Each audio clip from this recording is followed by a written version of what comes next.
জনগণ মনে করেন ৮-১০ জন ছেলে পেলে আস্ত্রের মধ্যে ফেলে আমাকে রাস্তায় মারধর করে, সেই দেশে জনগণ চুপ করে থাকে, সেই দেশে জনগণের জানি কি করবো। আমি মারা গেলে আমার। আসসালামু আলাইকুম বন্ধুরা, আশা করি আপনারা সকলেই ভালো আছেন। তো আজকে যে বিষয়টা নিয়ে আপনাদের মাঝে হাজির হয় সেটি হচ্ছে, আপনারা সকলেই জানেন যে একজন উপদেষ্টা, তার নাম হচ্ছে মোস্তফা সরোয়ার ফারুকী।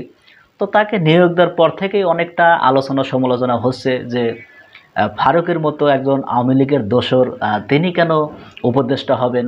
তো এই বিষয়টা নিয়ে হিরো আলম তিনিও বলছেন যে এরকমভাবে চলতে থাকলে আমাদের দেশ আবার পথ হারাবে, বাংলাদেশ আবার অন্ধকারের দিকে এগোবে।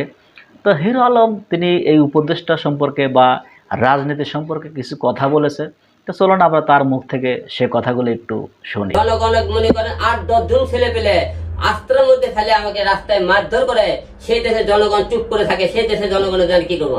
আমি মারা গেলে আমার মাকে দেখার মতো তো কেউ নাই যে আমি ছেড়ে রাজনীতি করবো, যে আমার পরিবারকে দেখার মতো কেউ নাই। কারণ এই দেশের জনগণ ওপেনতে আমাকে মারতেছে, ফুটেজ লেগে গেলে জনগণের সামনে সে আমাকে মারধর করতেছে, তার বিচার পাইতেছে না। তাহলে দেশের জনগণ তাকে দেন আপনারা।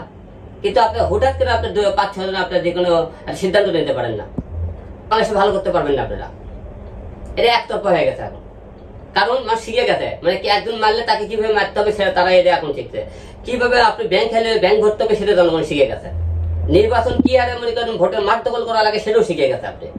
আপনি দেখান যে কিছু আপনি যে আওয়ামী লীগ চলে যাওয়ার পরে দেশের একটা পরিবর্তন পাচ্ছেন, যে একটা দল চলে যাওয়ার পরে আরেকটা দল যারা আছে ক্ষমতা আসছে তারা লুটপাট করে খাওয়া শুরু করছে। চতুর্দিকে মানুষের মধ্যে নিরাপত্তা পাইতেছে, যানবাহনের নিরাপত্তা নাই, ওই হাট বাজার দখল করছে, একে প্রকাশে মারতেছে, ওকে প্রকাশে মারতেছে। তাহলে আপনি মনে করেন কাকে নিয়ে আপনি নির্ভরশীল করবেন? পরিবর্তন কাকে চান? কোন পরিবর্তন দেখতেছেন? উত্তরণের উপায় কি? এটা উপর বাংলাদেশের ভবিষ্যৎ কি আমি জানি না। বাংলাদেশের ভবিষ্যৎ অন্ধকার। এটা দেখা যায় যাই বলুক না কেন যে এই দেশ উন্নত করতে পারবে না। কারণ দেখেন আওয়ামী লীগ তো এখন নাই, বিএনপি নাই, মনে করলাম মধ্যস্থতা একজনকে আমরা দায়িত্ব দেশটা হয়তো উন্নতি করতে পারবো। কই পারছেন? তাহলে আপনি দেশ খারাপ লোক, আপনি ভালো লাগে না, বিএনপি খারাপ, আপনি ভালো লাগে না, মধ্যস্থতা আপনি একজন দায়িত্ব দিলেন, কই দেশ তো ভালো করতে পারতেছে না। আপনি খাবারের যে মূল্য, সেই মূল্য তো আজ কিন্তু কমাতে পারলো না ভালো মতো। তাহলে আপনি কাকে দেবেন? ভালো, কারণ তারা দেশের চিন্তা ভাবনা করে। এরা বেশিরভাগই তাদের মনে করেন কে দলে মনে করেন উপদেষ্টা হবে, কে কিভাবে ওই দল মনে নির্বাচন হবে, তাদের কাজ হলে দেশ ঠিক করা। দেশ ঠিক না করে তারা নিজস্ব একাধজনের গতি ঠিক করালে ব্যস্ত হয়ে পড়ছে একাধজন। আচ্ছা, আপনাকে যদি উপদেষ্টা হিসাবে কল করা হয়, আপনি কি উপদেষ্টা হতে রাজি হবেন কিনা? না, আমি উপদেষ্টা হতে চাই না, আমি রাজনীতিতে কামব্যাক করতে চাই না। কারণ আমার উপদেষ্টা হওয়ার মতো যোগ্যতা নাই, এই জন্য আমি হবো না। হিরোর মতো লোক উপদেষ্টা হতে পারলে তাহলে এর থেকে মনে করে ছিটে তোর সিদ্দিকে অব্দা হোক, এরকম নাম বলবেন আপনারা। এর থেকে মনে করে অব্দা হোক, কারণ হিরোর মধ্যে লেখাপড়া নাই, হিরো দেখতে ভালো না। আপনি আমাকে উপদেষ্টা কি হিসেবে দিতে চান? আমি রাজনীতি থেকে কেন ইস্তফা দিলাম? যে আমি রাজনীতি করলে অনেক দল আমাকে মেনে নেয় না। কি কারণে মেনে নেয় না? আওয়ামী লীগ সরকার রানিং সভা 4বার নির্বাচন করে 2বার পাস করলাম, আমাকে দিল না। বিএনপি সরকার মনে করেন ক্ষমতা না আসতে নিয়ে তারা উপরে আমার উপর হামলা হলো, এবং তারাও আমাকে জীবনে কিছু দিবে না।